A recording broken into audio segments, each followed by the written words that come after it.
तो ये कौन सा प्रोसेस है, ये एक आइसोथर्मल प्रोसेस है।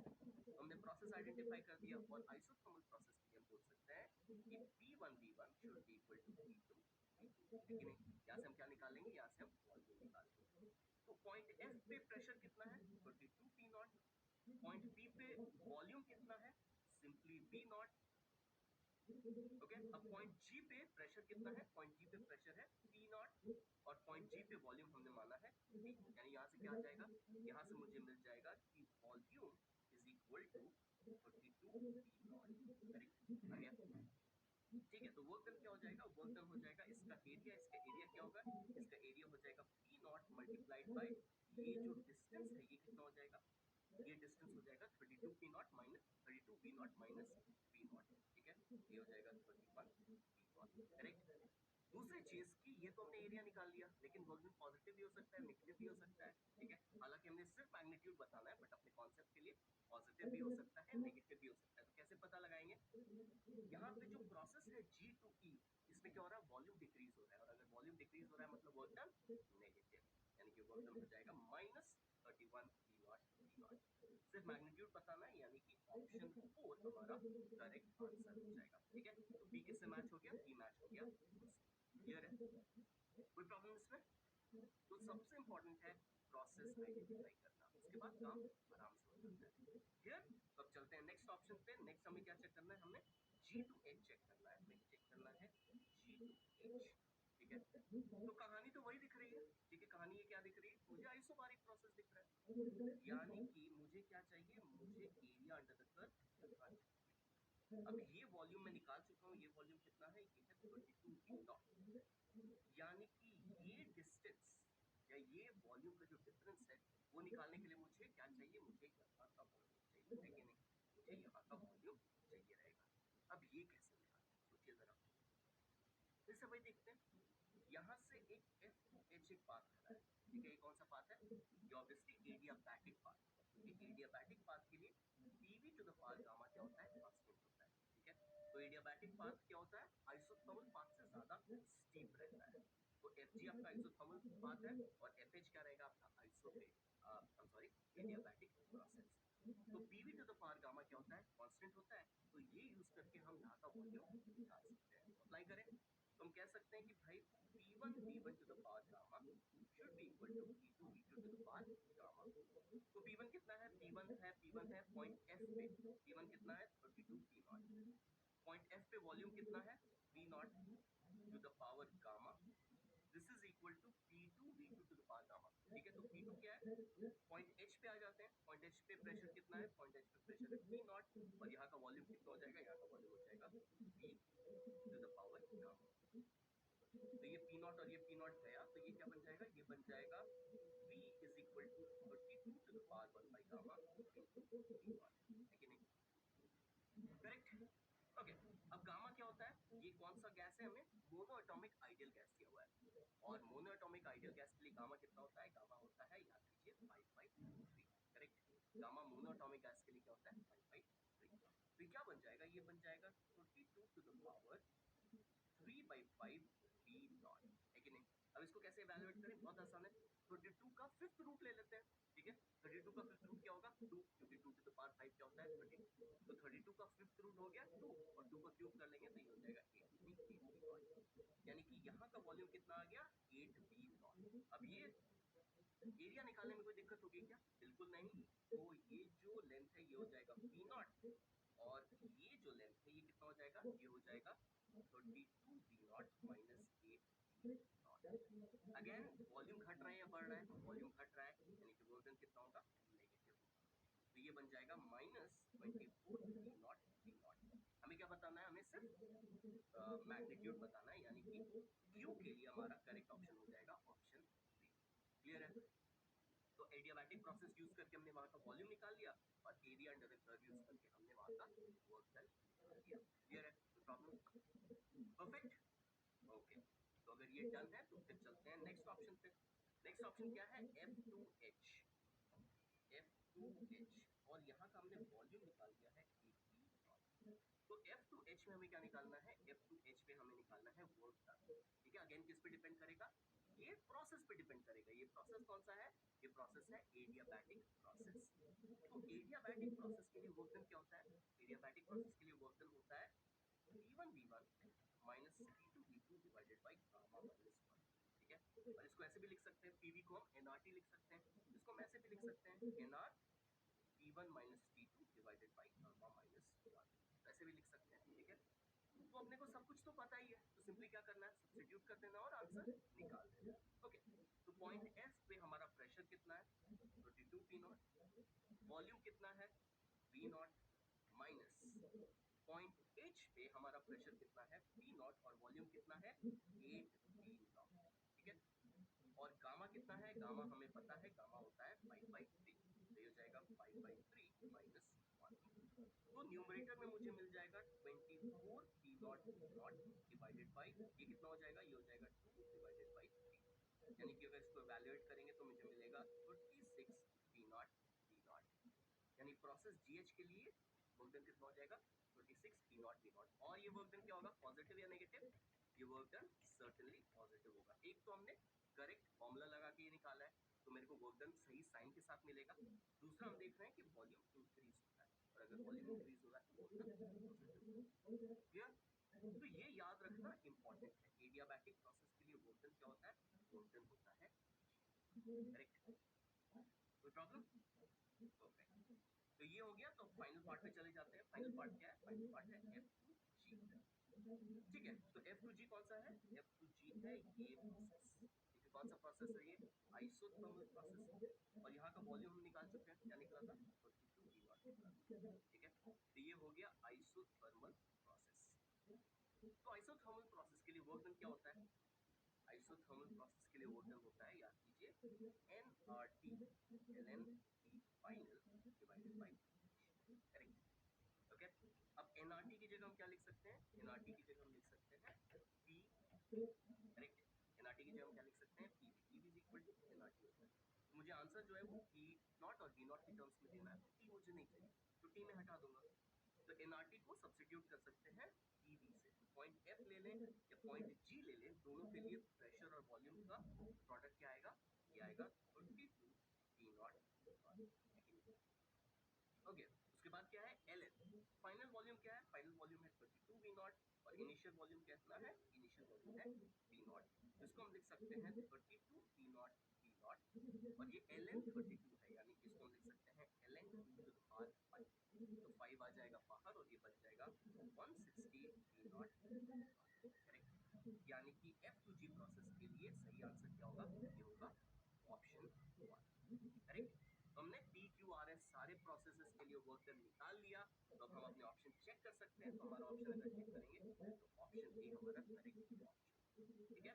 इंपॉर्टेंट कॉन्सेप्ट क्या है यहाँ पे? वर्क डन पाथ डिपेंडेंट होता है। वर्क डन एक पाथ फंक्शन है, यानी कि कौन सा प्रोसेस है इस पे वर्क डन डिपेंड करेगा। तो प्रोसेस आइडेंटिफाई करना आना चाहिए। प्रोसेस आइडेंटिफाई करने के बाद क्या एक्सप्रेशन यूज होगा? आइसोबारिक प्रोसेस के लिए क्या होता है वर्क डन? एडियाबैटिक प्रोसेस के लिए क्या होता है वर्क डन? आइसोथर्मल प्रोसेस के लिए क्या होता है वर्क डन? ये अपने को पता होना चाहिए, ठीक है। तो इसका एक अच्छा रिवीजन हो गया आपके लिए। तो अगर ये क्लियर है तो फिर नेक्स्ट क्वेश्चन पे। तो ये आपका next question. In a process, temperature and volume of 1 mole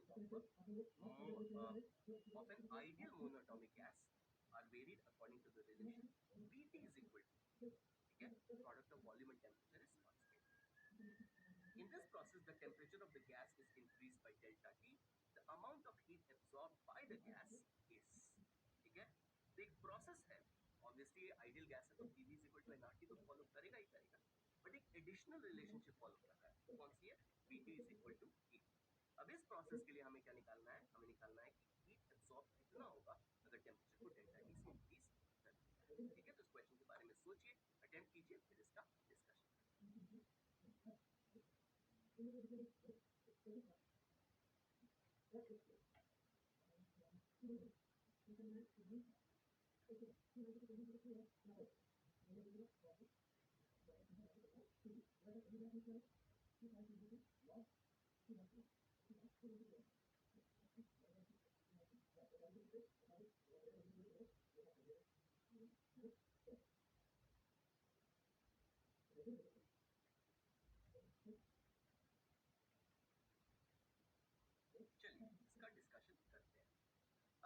law of निकालना है तो ऑब्वियसली क्या यूज करना पड़ेगा, फर्स्ट लॉ ऑफ थर्मोडायनेमिक्स।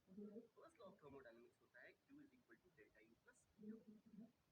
अब ये डेल्टा यू क्या होता है, ये डेल्टा यू होता है NCV डेल्टा T, ठीक है। तो N भी पता है अपने को, CV भी पता है, मोनो एटॉमिक गैस है तो CV भी पता है, और डेल्टा T हमें क्वेश्चन में दिया हुआ है। यानी कि Q निकालने के लिए मुझे चाहिए क्या, मुझे चाहिए वर्क डन, और वर्क डन के लिए मुझे क्या चाहिए, मुझे चाहिए कि ये प्रोसेस कौन सा है, ठीक है। वर्क डन निकालने के लिए मुझे ये प्रोसेस कौन सा है ये पता होना चाहिए, ठीक है। और ये कैसा प्रोसेस है वो किससे पता चलेगा, वो P और V के रिलेशनशिप से पता चलता है, ठीक है। तो मुझे क्या चाहिए, मुझे PV कैसे वेरी कर रहे हैं इस प्रोसेस के लिए वो मुझे पता करना है। तो एक बात तो पक्की है, PV is equal to nRT होता है, ठीक है। मुझे T नहीं चाहिए, तो मैं यहाँ से T यहाँ पे सब्स्टिट्यूट करके लिख सकता हूँ। तो मैं कह सकता हूँ कि PV is equal to NR, और T की जगह मैं लिख सकता हूँ ये K/V, यानी कि यहाँ से मुझे मिलेगा PV square is equal to NRK। N भी कांस्टेंट है, R भी कांस्टेंट है, K भी कांस्टेंट है, यानी कि एक नया कांस्टेंट बन जाएगा। तो ये प्रोसेस क्या है, ये है PV square is equal to K constant, ठीक है। अब इस प्रोसेस को हम क्या कहते हैं, इस प्रोसेस को हम कहते हैं पॉलीप्रोटिक ना कौन सी प्रोसेस, चीज ठीक है। है? इस प्रोसेस को हम कहते हैं पॉलीप्रोटिक प्रोसेस। अगर जनरल टर्म्स में लिखें तो PV to the power x जो होना चाहिए वो कांस्टेंट होना चाहिए। एक पॉलीप्रोटिक प्रोसेस के लिए PV to the power x constant हाँ। होता है। अब डिपेंडिंग ऑन x का वैल्यू ये पॉलीप्रोटिक प्रोसेस एक पर्टिकुलर प्रोसेस में कन्वर्ट हो जाता है। For example x equal to 1 होगा तो PV is equal to constant, यानी कि कौन सा प्रोसेस हो जाएगा वो, तो प्रोसेस हो जाएगा आइसोथर्मल प्रोसेस। अगर हम ले लें x का वैल्यू 0 तो क्या हो जाएगा, P is equal to constant, यानी कि वो क्या बन जाएगा, वो बन जाएगा आइसोबारिक प्रोसेस। अगर हम ले लें x is equal to gamma, gamma क्या होता है Cp/Cv, अगर x इक्वल टू गामा ले लें तो PV to the power gamma क्या बन जाएगा, वो बन जाएगा एक वो बन जाएगा एडियाबैटिक प्रोसेस, ठीक है। तो PV to the power x constant को हम कहते हैं पॉलीप्रोटिक प्रोसेस, और इसका वर्क डन जो होता है वो, क्योंकि PV to the power gamma के केस में हम वर्क डन निकाल चुके हैं, ठीक है। तो PV to the power x है तो क्या होगा वर्क डन, सिर्फ गामा को x से रिप्लेस कर देंगे, यानी कि इसको हम लिख सकते हैं P1V1 minus P2V2 divided by x minus 1, या तो ये लिख सकते हैं, या तो इसको हम ऐसा लिख सकते हैं NR P1 minus P2 divided by x minus 1, ऐसा भी लिख सकते हैं। तो इस प्रोसेस के लिए मुझे वर्क डन निकालने के लिए ये एक्सप्रेशन यूज करना है, ठीक है। तो इस एक्सप्रेशन को यूज करते हैं तो वर्क डन कितना हो जाएगा, वर्क डन हो जाएगा NR, और T1 माइनस T2 को क्या लिखेंगे हम माइनस डेल्टा टी लिखेंगे, है कि नहीं। T2 minus T1 delta T होगा, तो T1 माइनस T2 क्या होगा, minus delta T divided by x minus 1। क्या है x का वैल्यू यहाँ पे, यहाँ पे x का वैल्यू है 2, तो ये हो जाएगा 2 माइनस 1, यानी कि minus NR delta T, correct. अब इसको सब्स्टिट्यूट कर देते हैं तो ये हो जाएगा NCV डेल्टा टी, तो ये है n नंबर ऑफ मोल्स, हमें कितना दिया हुआ है, 1 दिया हुआ है शायद, ठीक है। नंबर ऑफ मोल्स 1 दिया है और मोनो एटॉमिक आइडियल गैस है, तो 1 CV का वैल्यू कितना, CV का value 3/2R delta T, minus यहाँ पे n का वैल्यू 1, R तो R है और यहाँ पे आ जाएगा डेल्टा टी, यानी कि यहाँ पे बचेगा कितना, यहाँ पे बचेगा R delta T divided by, correct.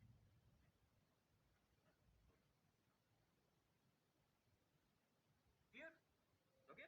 तो सबसे पहले हमने क्या किया, प्रोसेस आइडेंटिफाई किया, प्रोसेस आइडेंटिफाई करने के बाद वर्क डन कैलकुलेट किया, वर्क डन कैलकुलेट करने के बाद इक्वेशन में डाल दिया, बस, ठीक है। तो हमेशा ये याद रखना है कि वर्क डन जब भी निकालना है प्रोसेस पता होना जरूरी है। प्रोसेस कैसे पता होता है, पी और वी के रिलेशनशिप से, ठीक है। उसको फटाफट नोट कीजिए, फिर नेक्स्ट क्वेश्चन की तरफ चलते हैं।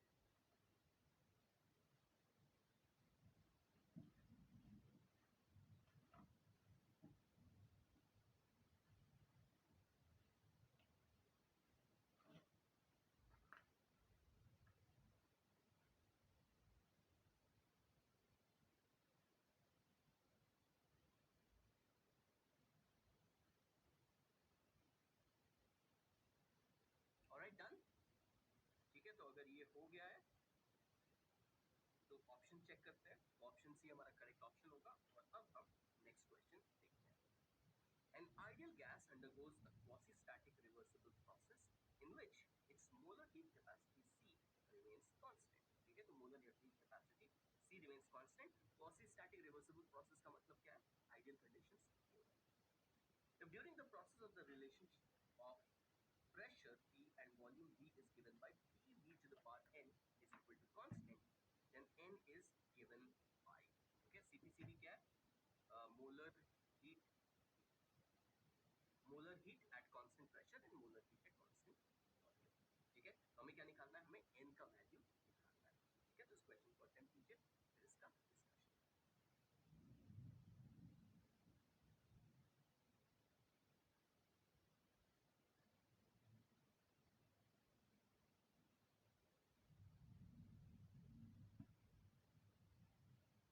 हिंट यही है कि अभी जस्ट हमने pv to the power x is equal to constant का डिस्कशन किया है, करेक्ट।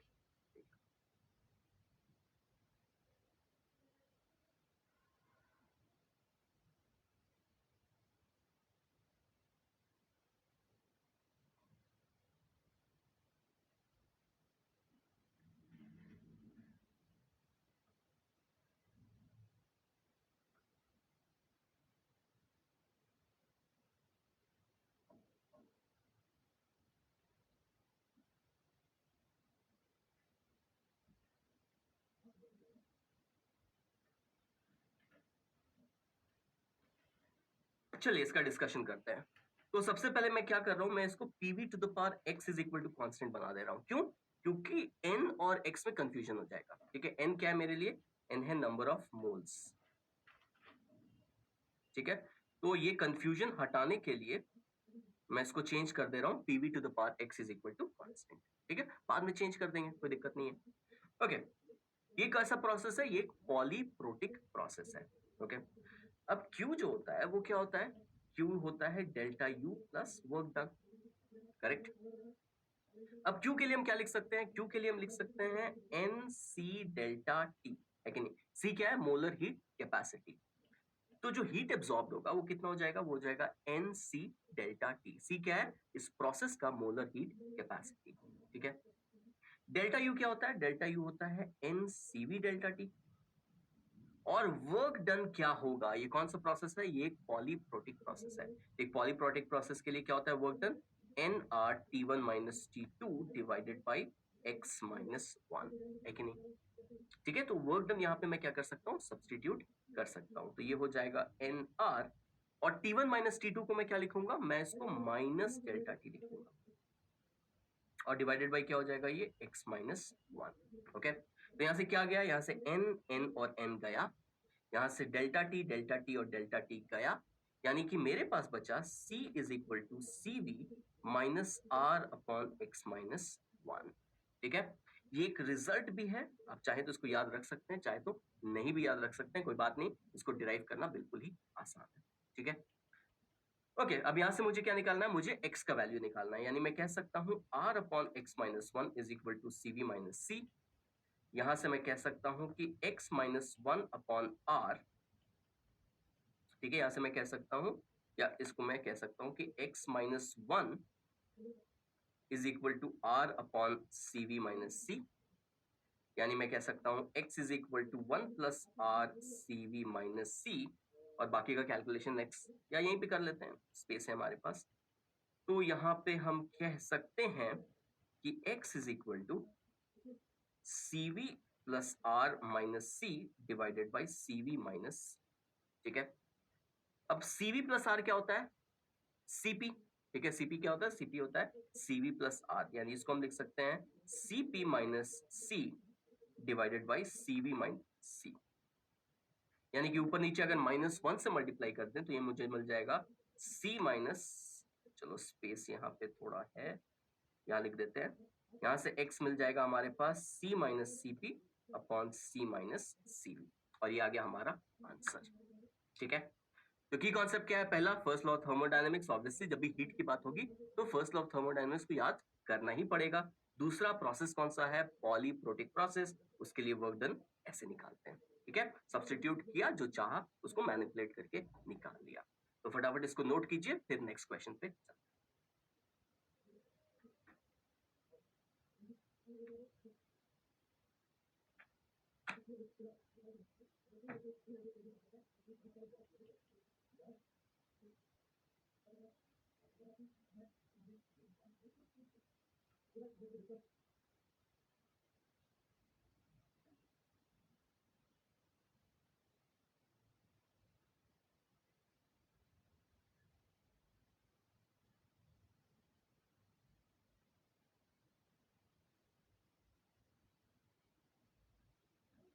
Alright, done. ठीक है, तो अगर ये हो गया है डन, तो आंसर भी चेक कर लिया, ऑप्शन बी हमारा करेक्ट ऑप्शन भी आ गया। तो अब चल सकते हैं next question. An ideal gas undergoes a process where T is equal to T naught into e to the power alpha V. Find out the molar heat capacity for this process if the molar heat capacity at constant volume is Cv. Okay? तो ये है question. तो temperature का एक function दिया हुआ है in terms of volume. ठीक है, आइडियल गैस है तो PV is equal to NRT भी ट्रू होगा। मोलर हीट कैपेसिटी निकालना है हमें इस प्रोसेस के लिए, जहां की molar heat capacity at constant volume CV दी गई है। ठीक है, तो सी निकालना है सीवी और इन वेरिएबल्स के टर्म्स में। इस क्वेश्चन को एक बार अटेम्प्ट कीजिए, फिर इसका डिस्कशन करते हैं।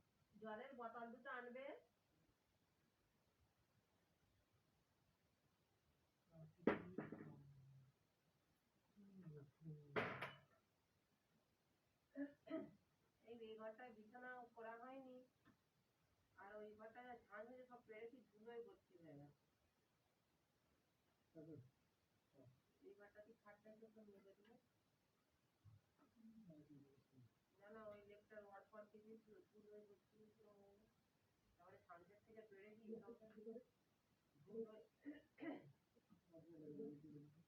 করে আড়াই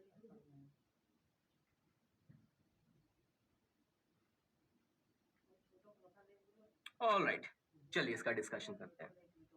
तो फर्स्ट लॉ ऑफ थर्मोडायनेमिक्स को अगर हम डिफरेंशियल के फॉर्म में लिखें तो हम कैसे लिखेंगे? ठीक है, या स्मॉल चेंजेस के फॉर्म में लिखें तो कैसे लिखेंगे? इसको हम लिख सकते हैं कि D Q is equal to D U plus D W, है कि नहीं? ये सारे डिफरेंशियल चेंजेस के टर्म्स में हमने लिख दिए। अब डी क्यू को हम क्या लिख सकते हैं? डी क्यू को हम लिख सकते हैं n C D t, correct. Q होता n c delta t, but differential के टर्म्स में लिख रहे हैं तो हम क्या लिख सकते हैं? एन सी डी टी लिख सकते हैं। सी क्या है? सी है मोलर हीट कैपेसिटी जो हमें निकालना है। डी यू को क्या लिख सकते हैं? डी यू को हम लिख सकते हैं P N C V D T, ठीक है। और वर्क डन को हम क्या लिख सकते हैं? वर्क डन को हम लिख सकते हैं पी डी ई, है कि नहीं? करेक्ट, कोई प्रॉब्लम इसमें? तो मुझे क्या करना है? मुझे इसको टी नॉट के टर्म्स में, अल्फा के टर्म्स में, वी के टर्म्स में चाहिए। ठीक है, सी मुझे गिवन वेरिएबल्स के टर्म्स में चाहिए, तो उसमें सी वी हो सकता है, उसमें टी नॉट हो सकता है, उसमें अल्फा हो सकता है, वी हो सकता है। क्या नहीं हो सकता है? प्रेशर नहीं हो सकता है। तो मुझे कुछ भी करके यहाँ से प्रेशर का टर्म हटाना है। कैसे हटाए? Very simple, PV is equal to N R T, यानी कि यहां से हम कह सकते हैं कि प्रेशर क्या हो जाएगा? यहां से हो जाएगा N R T divided by B, है कि नहीं? तो हम कह सकते हैं कि N C D T is equal to N C V D T plus P की जगह हमने क्या लिख दिया? हमने लिख दिया N R T divided by V, और यहां आ गया डी वी, करेक्ट। कोई प्रॉब्लम इसमें? ठीक है, अब क्या करें? अब क्या करें? अब मुझे चाहिए टेम्परेचर और वॉल्यूम का रिलेशनशिप। तो यहाँ एक रिलेशनशिप है, बट यहाँ हमारे पास डिफरेंशियल के फॉर्म में है, तो यहाँ पे हम थोड़ा सा मैनिपुलेशन कर सकते हैं। मैं क्या कर रहा हूँ? मैं डीवी से दोनों साइड डिवाइड कर देता हूँ, तो ये एन और ये N is equal to C V D T by D V plus R T divided by, है कि नहीं? ऐसा कर सकता हूँ मैं। ऐसा मैंने क्यों किया? क्योंकि मुझे टी और वी का रिलेशनशिप पता है, तो D T by D V मैं निकाल सकता हूँ। कैसे? सिंपली डिफरेंशिएट करके। तो डिफरेंशिएट करते हैं, t naught E to the power alpha v को डिफरेंशिएट करेंगे तो क्या मिलेगा? T naught constant e to the power alpha v का differential e to the power alpha v, और ये अल्फा से मल्टीप्लाई हो जाएगा। ठीक है, तो ये आ गया हमारे पास D T by D V. तो ये D T by D V यहाँ पे भी सब्सटीट्यूट कर देते हैं, और ये r डिवाइडेड बाई v, और जो t का वैल्यू है वो भी यहाँ सब्सटीट्यूट कर सकते हैं, t naught E to the power alpha v। ठीक है, सारे सब्सटीट्यूशन हमने कर दिए। बहुत सारी चीजें कैंसिल हो रही हैं।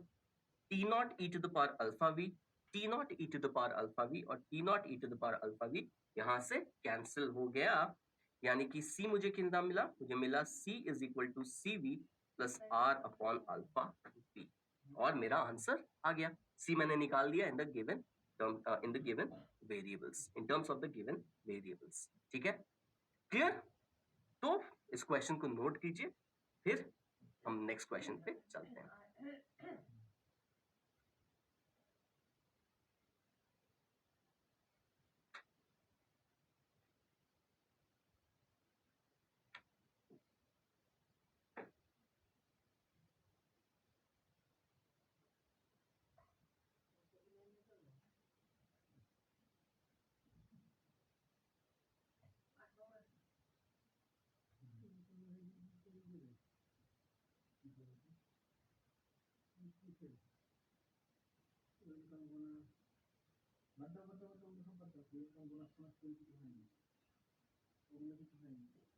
Alright, done. तो ये हमारा हो गया सॉल्व, ऑप्शन भी आ गया. तो अब हम चल सकते हैं नेक्स्ट क्वेश्चन पे. ये next question. An insulated cylinder is filled with hydrogen and helium filled in two equal chambers separated by a movable piston. ठीक है, सिचुएशन क्लियर है. हाइड्रोजन और हीलियम. तो हाइड्रोजन के साइड भी इनिशियल जो स्टेट्स हैं वो क्या है, P naught V naught T naught T naught. और हीलियम के साइड भी जो इनिशियल स्टेट्स हैं वो क्या है, P naught V naught T not.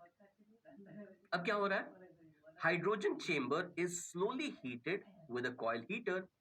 If the final volume of the helium chamber is 1/8 of its initial volume, यानी heat करने से क्या होगा, हाइड्रोजन एक्सपैंड होगा और ये जो पिस्टन है वो राइट की तरफ मूव करेगा. तो जो फाइनल वॉल्यूम है हीलियम का वो है V naught divided by 8. Find the heat given to the system. ठीक है, ये है सिचुएशन.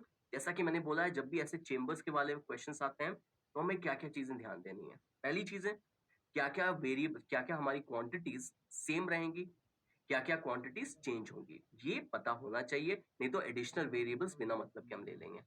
दूसरी चीज क्या पता होनी चाहिए कि ये प्रोसेस कौन सा है. तो प्रोसेस अगर पता होगा तो बहुत सारा काम आसान हो जाता है.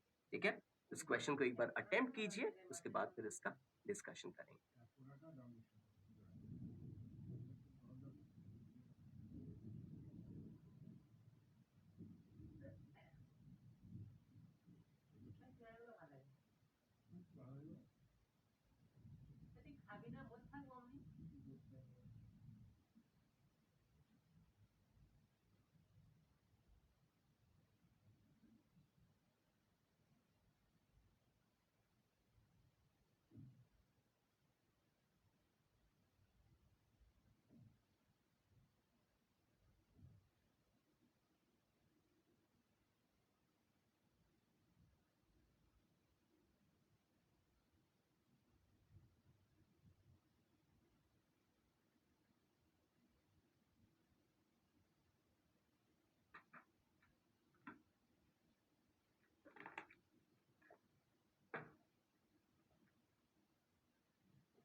ऑलराइट, चलिए इसका डिस्कशन करते हैं. बहुत ही सिस्टमैटिक मैनर में जाना है अपने को.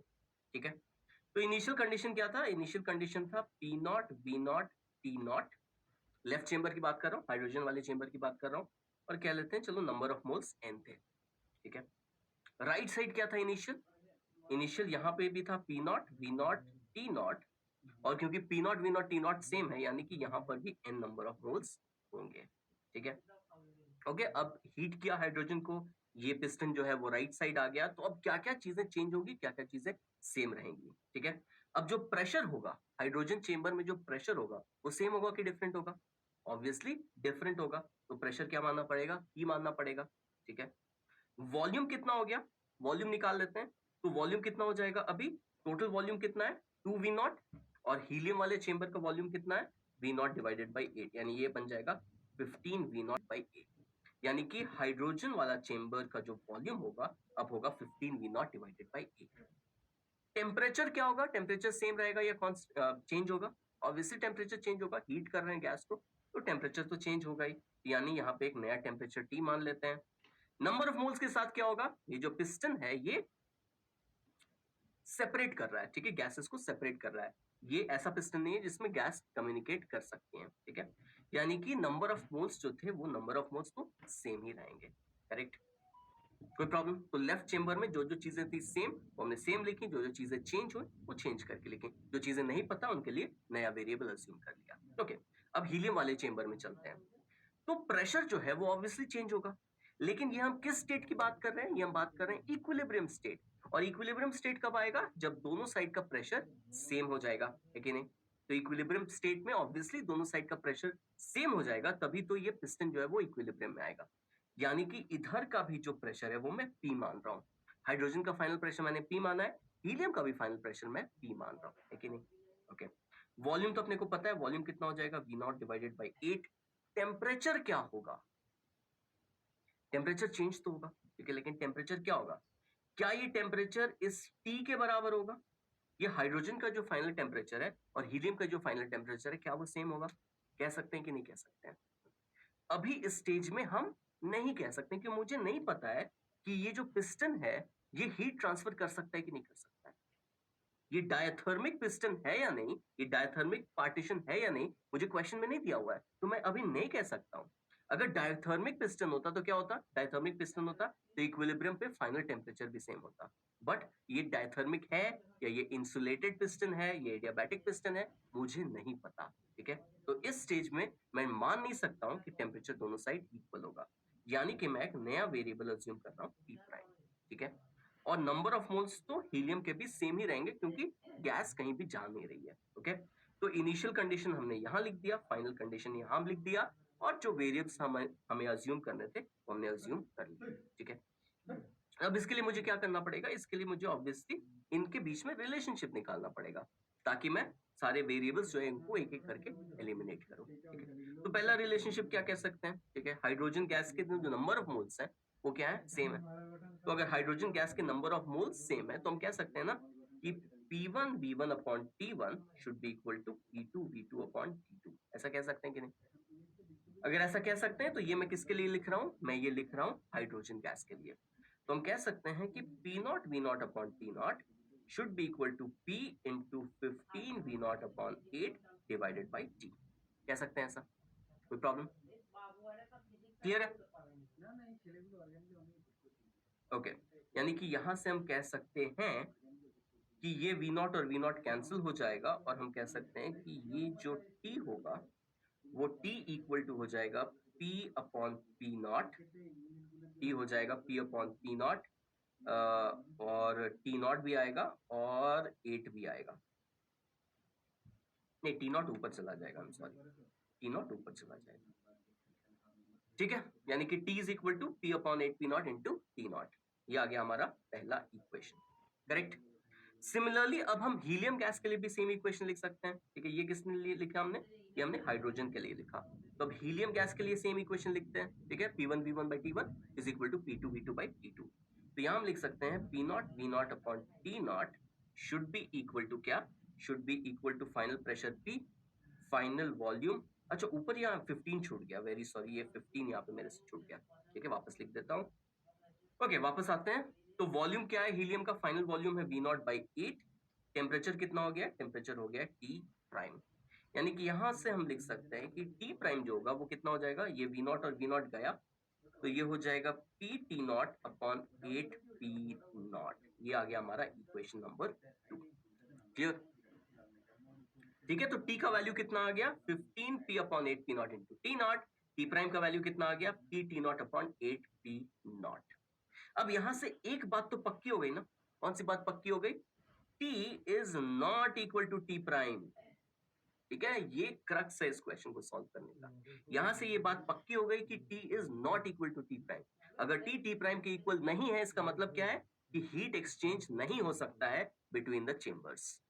तो ये प्रोसेस जो है वो isothermal process, I am sorry, isothermal नहीं, ये प्रोसेस ऐसा नहीं है कि फाइनल टेम्परेचर दोनों का सेम होगा इक्विलिब्रियम पे, ठीक है। ये जो वॉल आ गई, ये वॉल कौन सी आ गई वॉल? ये एक एडियाबैटिक वॉल हो, हीट का ट्रांसफर ये अलाउ नहीं करेगी, ठीक है। ये बहुत ही इंपॉर्टेंट कंक्लूजन हमने इससे निकाला है, ठीक है। तो ये हो गई एडियाबैटिक वॉल, ओके। तो इसको फटाफट आप नोट कीजिए, उसके बाद फिर थोड़े आगे का डिस्कशन करते हैं।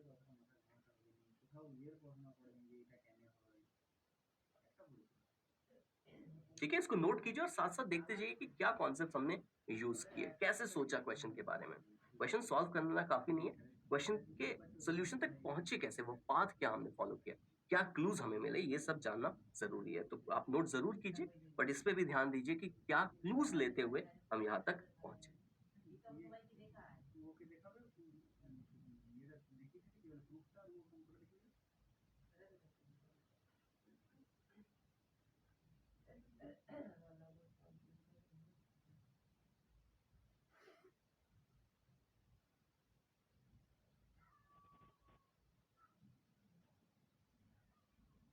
ऑलराइट, डन, यहाँ तक क्लियर है, यहाँ तक कोई प्रॉब्लम?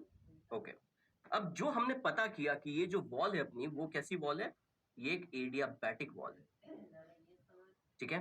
और जो वॉल्स हैं इस चेम्बर के, वो वॉल्स भी कैसे हैं, वो वॉल्स भी एडियाबैटिक है, ठीक है। ये जो वॉल है ये भी एडियाबैटिक है, ओके। अब हाइड्रोजन को क्या हो रहा है, हाइड्रोजन को हीट मिल रहा है। हाइड्रोजन को हीट कैसे मिल रहा है, हाइड्रोजन को हीट मिल रहा है इस हीटर से, ठीक है। ऑब्वियसली हमने क्या लगाया, एक कॉइल लगा रखा है, तो इस कॉइल की वजह से हाइड्रोजन को हीट मिल रहा है, यानी कि इसका जो प्रोसेस है, ये जो भी प्रोसेस हुआ है वो एडियाबैटिक प्रोसेस नहीं हो सकता है। बट हीलियम के बारे में सोचिए, ठीक है। हीलियम के अगर बारे में सोचें तो पिस्टन भी एडियाबैटिक है, वॉल्स भी एडियाबैटिक है, यानी कि कहीं से भी इसको हीट मिल नहीं सकती है, और अगर कहीं से हीट मिल नहीं सकती है तो हीट जा भी नहीं सकती है, यानी कि process for helium, process for helium is adiabatic. आई बात समझ में, प्रोसेस फॉर हीलियम क्या हो गया, प्रोसेस फॉर हीलियम हो गया एडियाबैटिक। यानी कि अब क्या कर सकते हैं, हम बहुत सारी चीजें निकाल सकते हैं, क्योंकि अब हमें रिलेशनशिप पता चल गया, ठीक है। किसका रिलेशनशिप पता चल गया, मुझे प्रेशर का, वॉल्यूम का, टेम्परेचर का, सबका रिलेशनशिप पता चल जाएगा, क्योंकि मुझे पता है कि हीलियम का जो प्रोसेस है वो क्या है, एडियाबैटिक, ठीक है।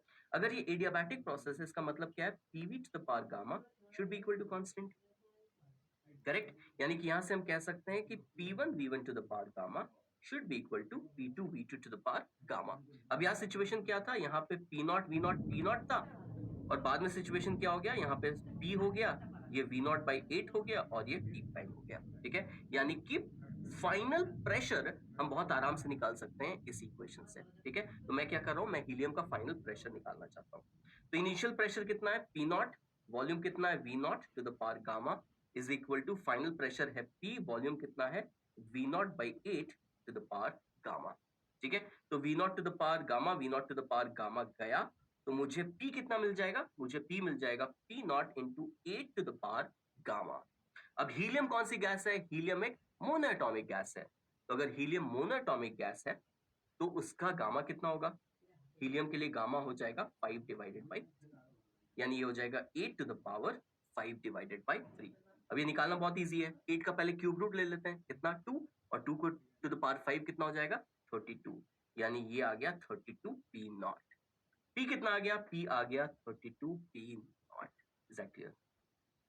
तो जब ये P निकल गया 32 P नॉट, तो इधर का भी प्रेशर तो क्या है, वही है। वॉल्यूम कितना है, वॉल्यूम है 15 V naught divided by 8, temperature है T। यानी कि अब हम फाइनल टेम्परेचर्स भी बहुत आसानी से निकाल सकते हैं, क्योंकि P और T का रिलेशनशिप तो हम पहले ही निकाल चुके हैं। ये देखिए, P और T का रिलेशनशिप तो हम पहले ही निकाल चुके हैं, तो यहाँ से T हम क्या कर सकते हैं, प्रेशर को सब्सटीट्यूट करके T हम बहुत आराम से निकाल सकते हैं। तो सबसे पहले मैं T निकाल रहा हूँ, T कितना है 15/8 P by P not into T not. T है 15/8 P by P not into T not, ठीक है। सब्सटीट्यूट करते हैं, ये हो जाएगा 15/8, P कितना है 32 P नॉट, नीचे P not multiplied by T not, यानी कि ये हो गया 4 टाइम्स, और ये कितना आ गया, ये आ गया 60 T नॉट, यानी कि फाइनल टेम्परेचर हाइड्रोजन का निकल गया 60 T not. Final temperature helium का भी निकाल लेते हैं, वो कितना था, वो था P/8 P not T not, ठीक है। सब्सटीट्यूट करें तो 32 P not divided by 8 P not into T not, ये मुझे कितना दे देगा, ये मुझे दे देगा 4 T नॉट, यानी कि फाइनल टेम्परेचर भी हमारा निकल गया। ये हमने कैसे निकाला, हमने बोला कि दोनों साइड के जो फाइनल टेम्परेचर है वो सेम तो नहीं आ रहे हैं, यानी कि ये डायथर्मिक वॉल नहीं हो सकती है, एक एडियाबैटिक वॉल होगी। और अगर एडियाबैटिक वॉल है, कंटेनर भी एडियाबैटिक है, तो हीलियम का जो प्रोसेस होगा वो एक एडियाबैटिक प्रोसेस होगा। और एडियाबैटिक प्रोसेस के लिए PV to the power gamma constant होता है। वहां से हमने फाइनल प्रेशर निकाला और वहां से हमने फाइनल टेम्परेचर निकाला। क्लियर है ये बात? ठीक है, इसको फटाफट नोट कीजिए और ये ध्यान दीजिए कि क्या क्या क्लूज हमें मिले क्वेश्चन में जिससे हम यहाँ तक पहुंच पाए। ठीक है, इसको फटाफट नोट कीजिए, फिर next part of the question पे चलते हैं। ये बड़ा क्वेश्चन है और बहुत ही कॉन्सेप्चुअल, बहुत ही अच्छा क्वेश्चन है। ठीक है, तो अब आगे भी देखते हैं कि क्या ट्विस्ट आने वाले हैं।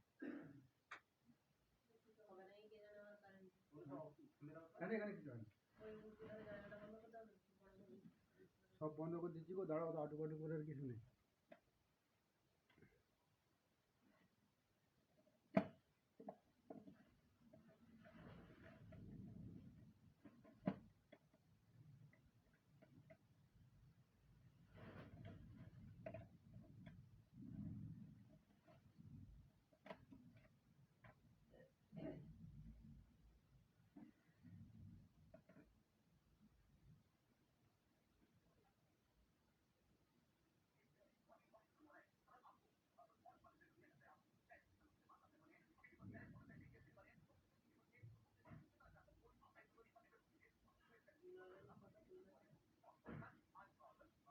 ठीक है, डन, ये हो गया।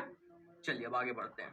यानी कि अब तक की कहानी ये है, इतनी मेहनत करने के बाद हमें पता चला है कि ये P naught V naught T naught था, ये भी P naught V naught T naught था। यहाँ पे हो गया 32 P naught, 15 V naught by 8, और ये हो गया 60 टी नॉट। ठीक है, हीलियम के साइड क्या हुआ, प्रेशर हो गया 32 P not, volume we naught by 8, और टेम्परेचर कितना हो गया, टेम्परेचर हो गया 14 नॉट। ठीक है, तो initial pressure, final pressure, initial temperature, final temperature सब अपने को मिल चुका है। यानी कि अब हीलियम हाइड्रोजन के ऊपर हम क्या निकाल सकते हैं, Q निकाल सकते हैं। Q क्या हो जाएगा, Q हो जाएगा डेल्टा U प्लस W। ठीक है, तो इसको हम लिख सकते हैं Q is equal to delta U को हम क्या लिख सकते हैं, NCV delta T plus W। तो CV अपने को पता है। ठीक है, ये कौन सी गैस है, हाइड्रोजन गैस है, यानी कि इसका CV अपने को पता होगा। तो N पता है, CV पता है, डेल्टा T हमने निकाल लिया है। अब गाड़ी आके अटकेगी कहाँ, गाड़ी आके अटकेगी work done.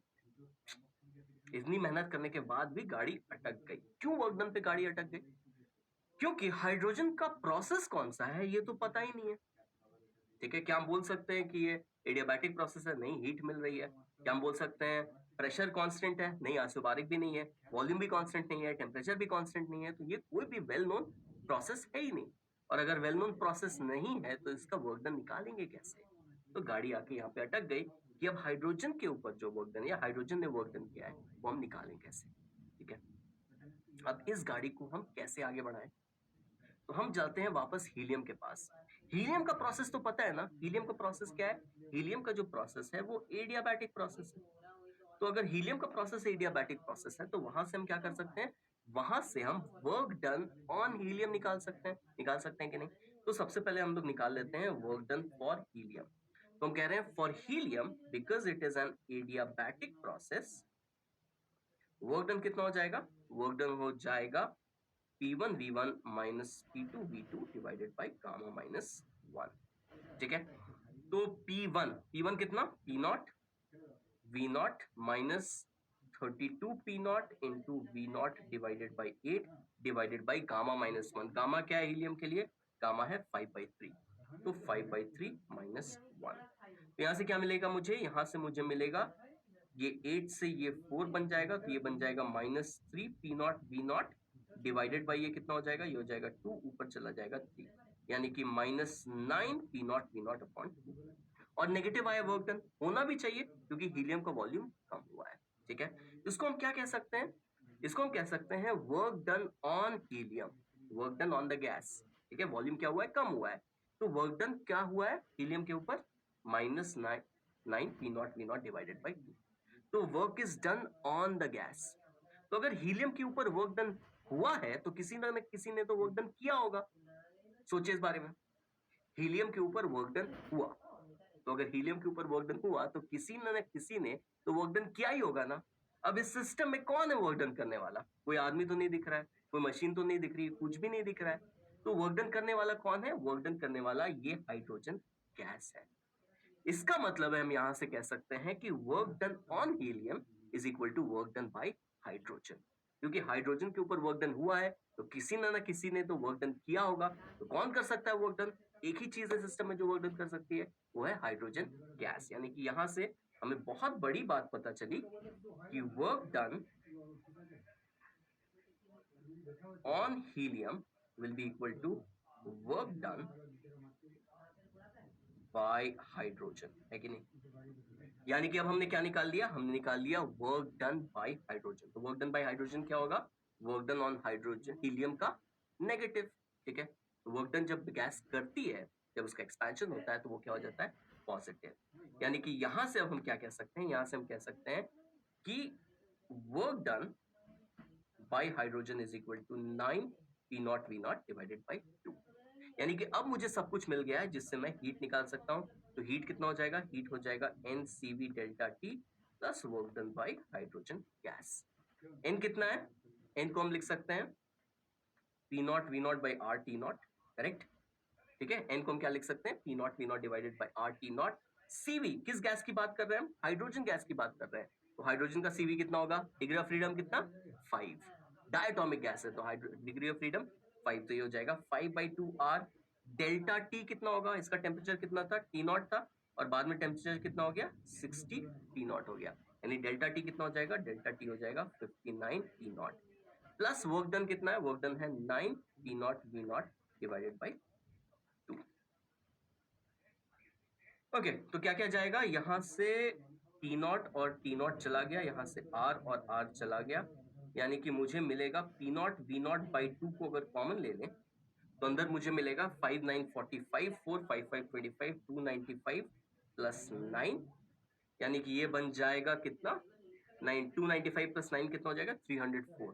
So 304 divided by 2 P naught V not, और यहां से मुझे कितना मिल जाएगा? ये मिल जाएगा 152 P नॉट V नॉट। और फाइनली हमारा आंसर क्लियर है। एक क्वेश्चन था, काफी बड़ा क्वेश्चन था, बट बहुत ही कॉन्सेप्चुअल क्वेश्चन था। ऑलमोस्ट सारे चीज का रिवीजन हो गया। ठीक है, इस फाइनल पार्ट को आप नोट कर लीजिए। पहले की चीज तो पहले ही नोट कर चुके हैं, इसको नोट कीजिए, उसके बाद फिर हम नेक्स्ट क्वेश्चन पे चल सकते हैं।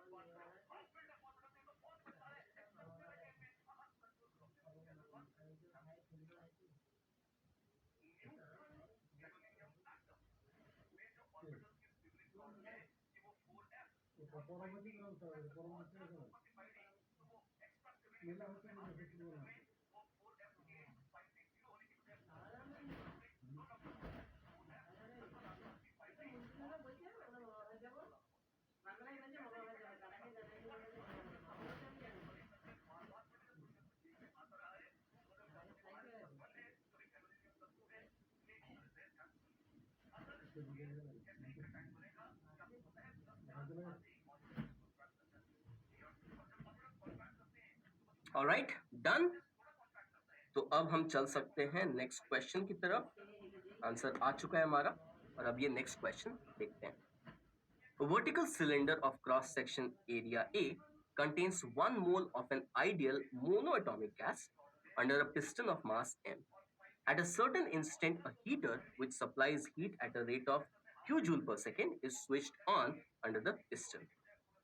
The velocity with which the piston moves upward under the condition that pressure of the gas remains constant. तो बहुत इंपॉर्टेंट चीज हमें दे गई है। क्या दे दिया गया है? प्रोसेस दे दिया गया है। वो सबसे इंपॉर्टेंट चीज है, प्रोसेस आइडेंटिफाई करना। तो pressure of the gas remains constant और assume no heat transfer through the walls of the cylinder. तो सिलेंडर के वॉल से कोई हीट ट्रांसफर नहीं होगा, सिर्फ जो ये जो हीटर है जो हीट दे रहा है, बस वही गैस को मिलेगी। ठीक है, तो इस कंडीशन में मुझे क्या निकालना है? मुझे निकालना है the velocity with which the piston moves upward. ठीक है, क्वेश्चन क्लियर है? थोड़ा टाइम दे रहा हूँ, इस क्वेश्चन को नोट कर लीजिए, इस डायग्राम को नोट कर लीजिए, फिर ऑप्शंस देखते हैं।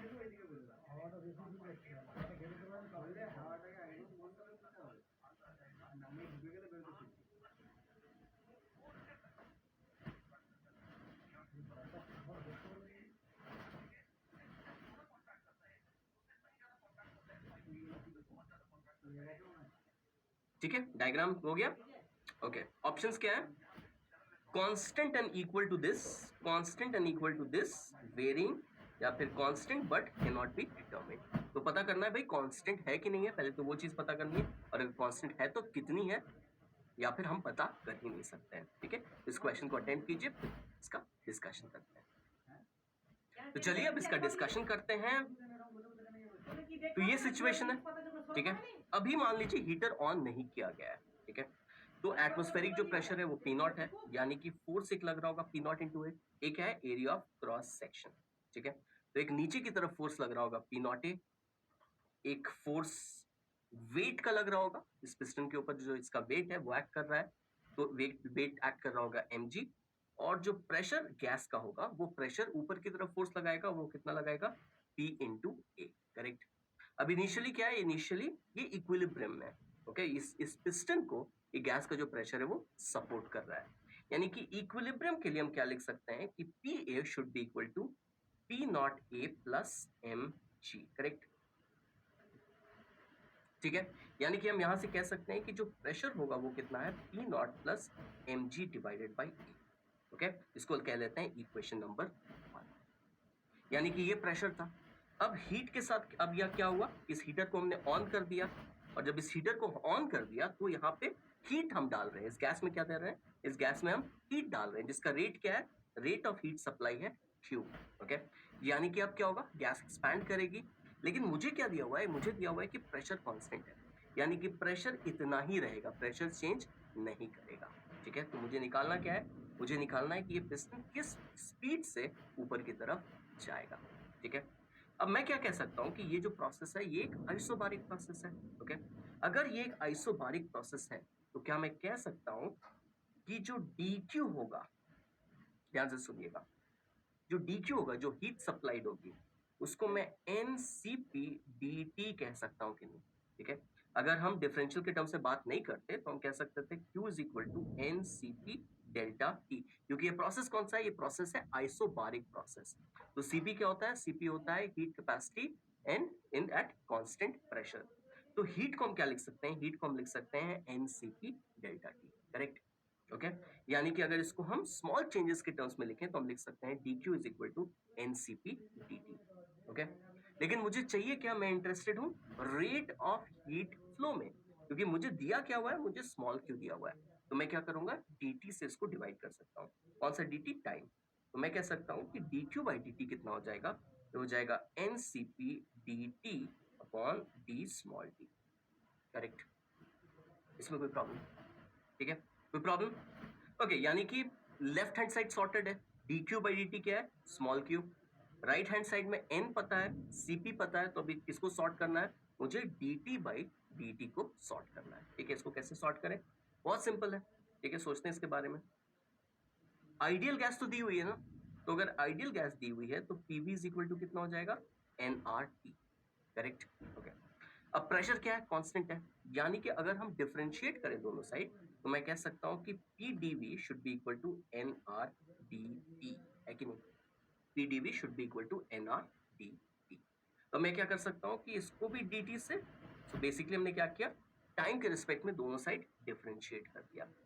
तो अब and dt by D small T को मैं सब्स्टिट्यूट कर सकता हूँ, तो मैं कह सकता हूँ कि q is equal to n, और cp का क्या वैल्यू है, ये कौन सी गैस है, ये एक मोनो एटॉमिक गैस है, तो मोनो एटॉमिक गैस के लिए cp का क्या वैल्यू होगा, cp का वैल्यू होगा 5/2r, और dt बाई स्मॉल dt को मैं क्या सब्स्टिट्यूट कर सकता हूँ, मैं सब्स्टिट्यूट कर सकता हूँ p dv by dt divided by nr।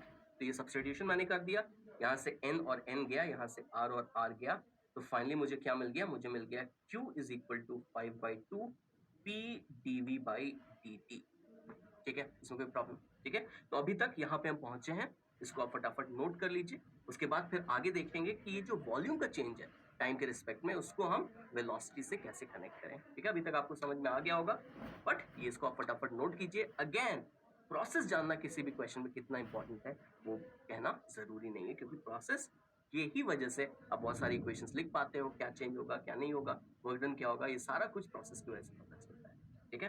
तो प्रोसेस आइडेंटिफाई करना बहुत इंपॉर्टेंट है, अगर क्वेश्चन में दे दिया है तो बहुत अच्छा, अगर नहीं भी दिया है तो प्रोसेस आइडेंटिफाई करना पड़ेगा। ठीक है, इसको आप नोट कीजिए, फिर इसके रेस्ट ऑफ द पार्ट को सॉल्व करते हैं।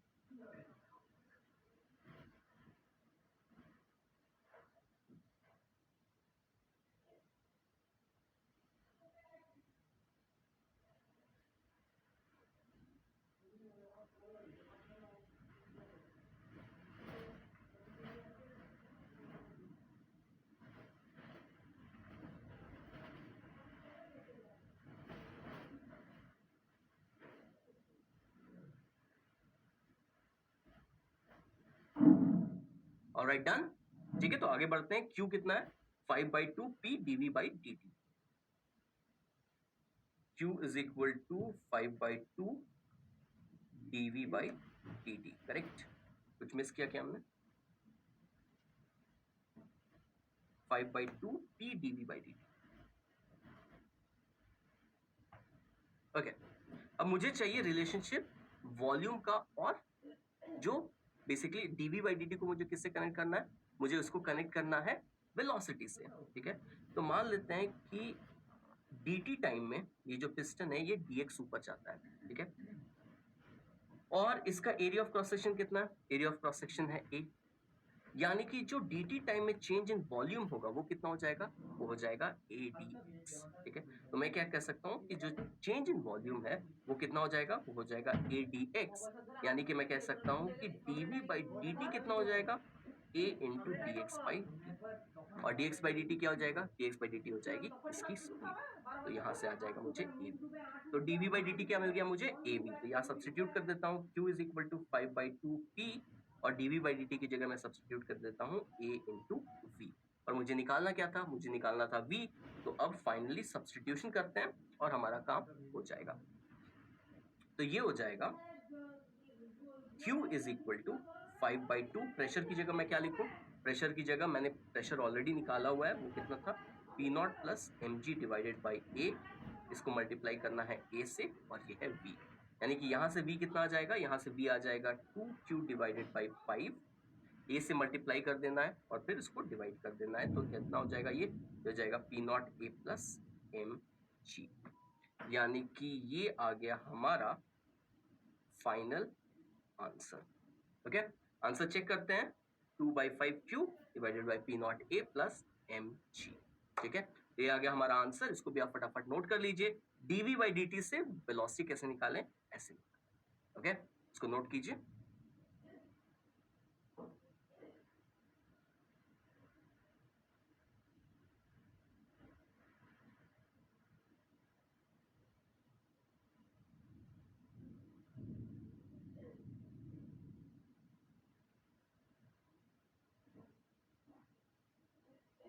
डन। ओके, अब ऑप्शंस देखते हैं, ऑप्शन चेक करते हैं। ठीक है, तो ये तो हमने निकाल लिया कि वेलोसिटी जो होगी वो 2/5 q upon P0 a plus mg होगी। अब q क्या है? वो भी कांस्टेंट है। P0 a m और g ये सारे भी कांस्टेंट्स हैं, यानी कि जो वेलोसिटी रहेगी ये कांस्टेंट रहेगी, मतलब ऑप्शन ए अपना करेक्ट ऑप्शन होगा। Alright, perfect. तो होप करता हूँ कि आपको आज का सेशन हेल्पफुल रहे, आप इससे काफी कुछ सीखा हो, काफी कुछ रिवाइज किया हो। तो इस सेशन के बाद आप और प्रैक्टिस कीजिए और प्रीवियस ईयर क्वेश्चन सॉल्व कीजिए, और इस चैप्टर में एकदम कंफर्टेबल हो जाइए। इस चैप्टर को एकदम पक्का कर लीजिए, बहुत इंपॉर्टेंट और बहुत स्कोरिंग चैप्टर। ठीक है, तो आज का सेशन यही खत्म करते हैं, फिर नेक्स्ट सेशन में मिलेंगे। तब तक के लिए keep practicing, keep getting better, have fun with learning, and thanks for watching.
পাল্লাও ফিটিং ভালো না না কি কাজ করেছে ভগবান জানে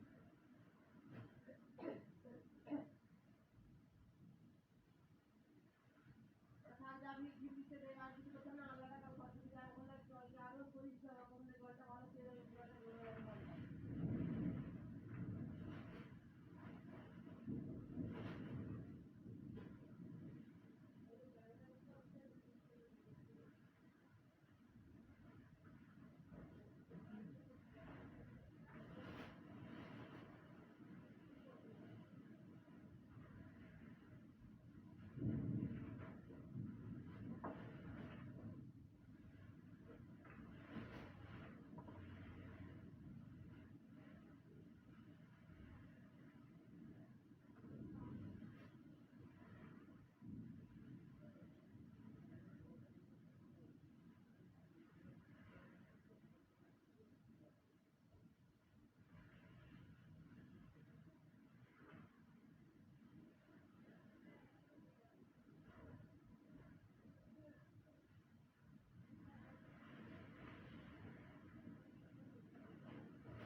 পুরো সিগন্যাল এই টাইপের জল করতে পারে না ঝিটকিলি করবে সব দিকেই করবে ঝিটকিলি এই জন্য বলছি জানলাগুলো একটা করে তিরপল দিয়ে দিতে ঠিক এটা দেখলে হবে ও এটা থাকবে একবার আমরা করেছিলাম শুধু একটা করে বেঁধে দিলেও অনেকটা চলছে থাকবে মানে শুধু ওই বড় খোপটায় ধারগুলোই দিতে হবে বড় কোনটা সোজাটা দিতে যাবে ধারগুলোর দিকটা তো ঢুকবে না ধারগুলো তো ঢুকবে না ধার লেগে লাগে ধারগুলোর দিকে ওইটা এসে জানালাটাতে ধাক্কা মারছে যে জানালাটার পাশ দিয়ে জ্বলছে অল্প ঢুকবে কিন্তু ঢুকবে ওইটা যেগুলো তো জানালাটাতে দিকটা মারবে ধাক্কাটা মারবে এটা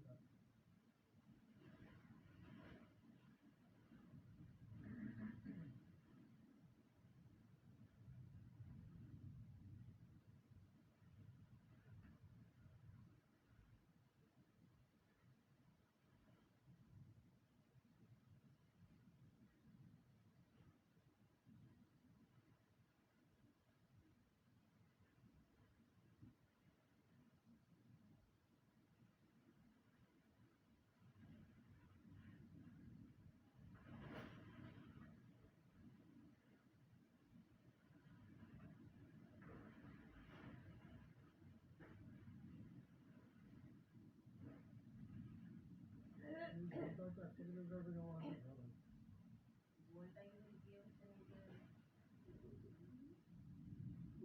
হবে যেটা সেটা নয় যে পশ্চিমবঙ্গের খড়গুলো সব না হয়ে গেছে কিন্তু গোলে জল ঢুকছে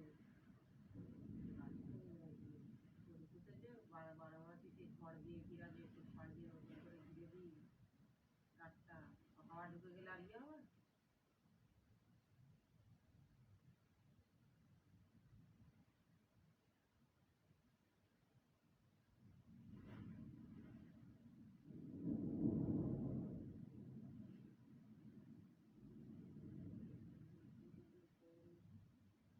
পশ্চিম ঘাটটায় একটা টাটের মতন করে আর খড়টা দিয়ে বেঁধে দিতে হবে।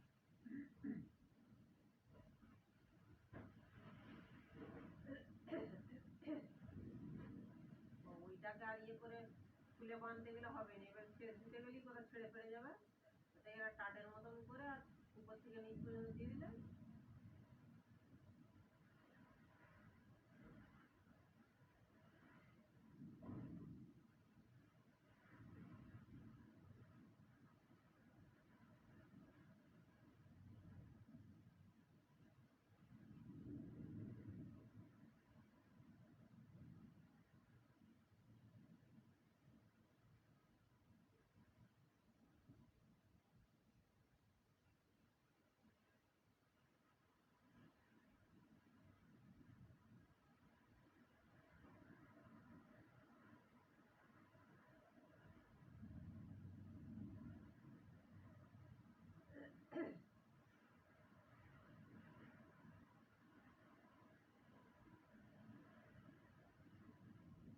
মায়ের ঘরটায় পশ্চিম দিকে কোন দিকে জল ঢুকতে দেখা যায়, আলু ফালু সব তো ভিজে ভর্তি হয়ে যাবে। হ্যাঁ ওইটা তো আরো খান। বলছি তো ঢুকলে আরো ফাঁকের সঙ্গে সমান আছে। হ্যাঁ মা আছে, সে শুয়ে আছে, মা দেখতে পাবে।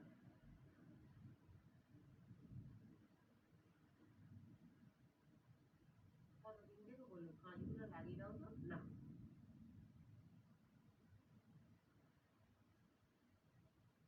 সিদ্ধান্ত বললো ধার রাখবা 10,000 টাকা তুলবে না, আর কাছে ধারও রাখবে দুনিয়ার লোকের কাছে ধার।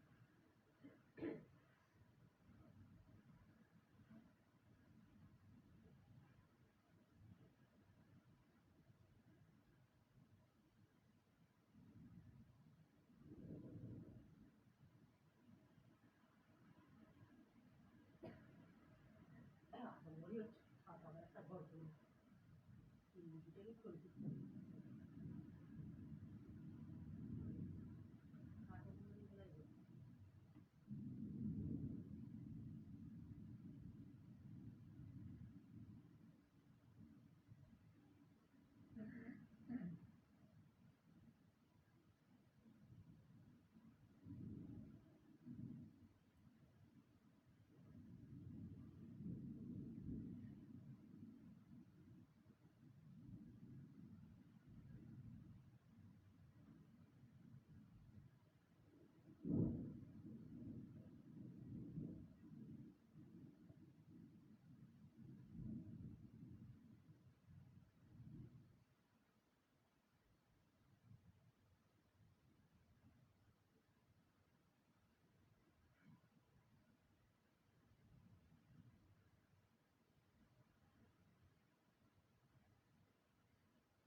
ওটায় ভিতরে সব ওটা আড়ালে তো।